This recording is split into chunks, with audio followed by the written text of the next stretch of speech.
A long, long time ago, there was no United States of America. The land was here and the rivers and lakes were here, but it was very different than it is today.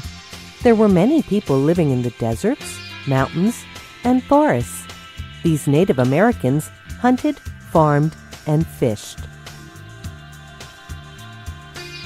In 1492, a man named Christopher Columbus set out on a ship across the Atlantic Ocean.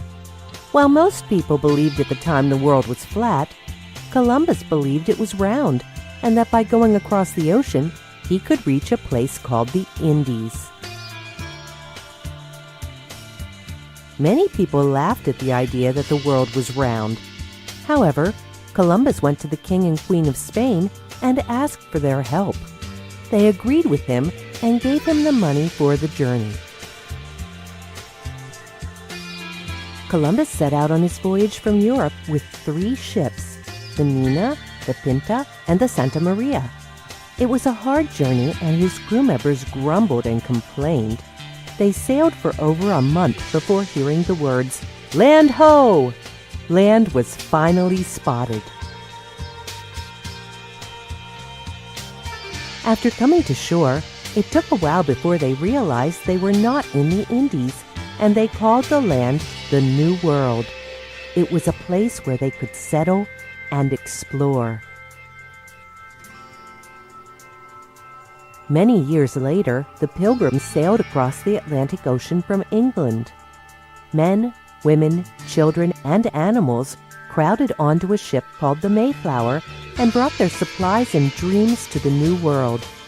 They settled in what is now known as Massachusetts and named their new home Plymouth.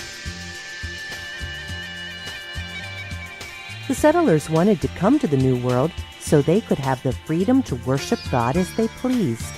In England, they had to pray and worship according to the rules set forth by the king.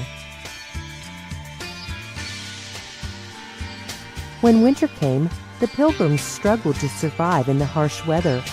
As their supplies started to run out, Indians, called the Wampanoag, shared what they had with them and taught them how to hunt. As the weather grew warmer, the Indians showed the settlers how to plant crops, like corn and pumpkins.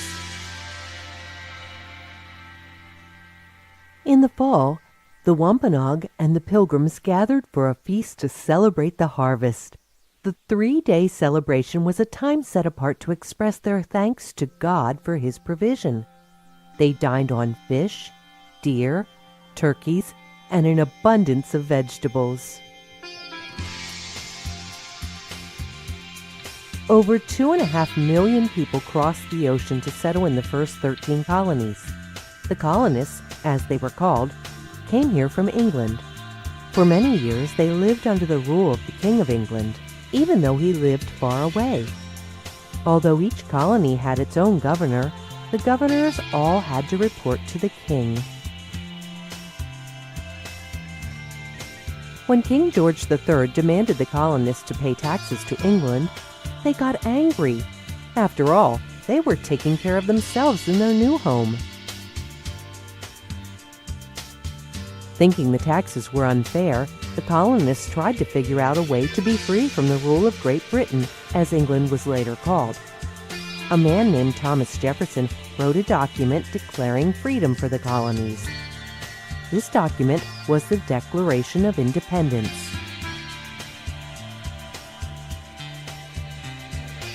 On July 4th, 1776, bells started ringing in Philadelphia, Pennsylvania, alerting the people there was going to be a big announcement.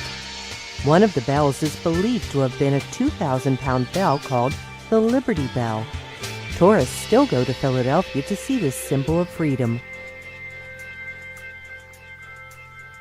After the people gathered in Philadelphia to hear the proclamation, a man named John Nixon read the Declaration of Independence. The colonists from England cheered when they heard they would be free and would no longer have to pay taxes to the king. They were ready to fight for their freedom to choose their own leaders.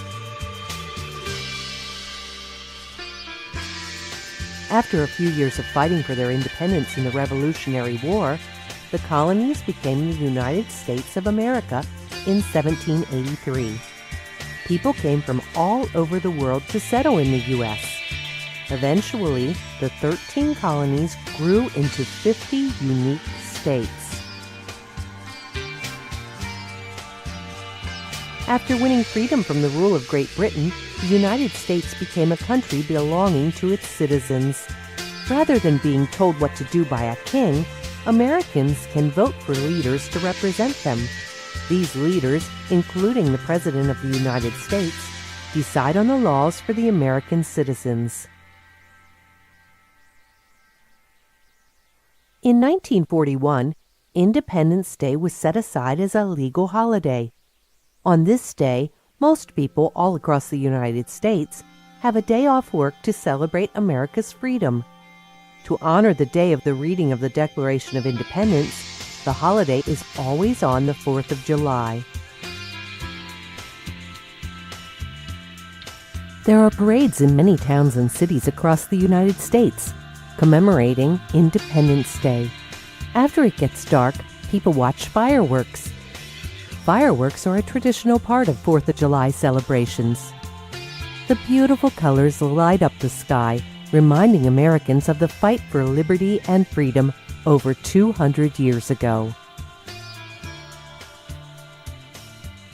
Independence Day is the biggest summer holiday, set apart as a day of fun. But it is important to always remember the reason for the celebration. The United States of America is a free country because brave people were willing to take a stand and fight for what they believed in.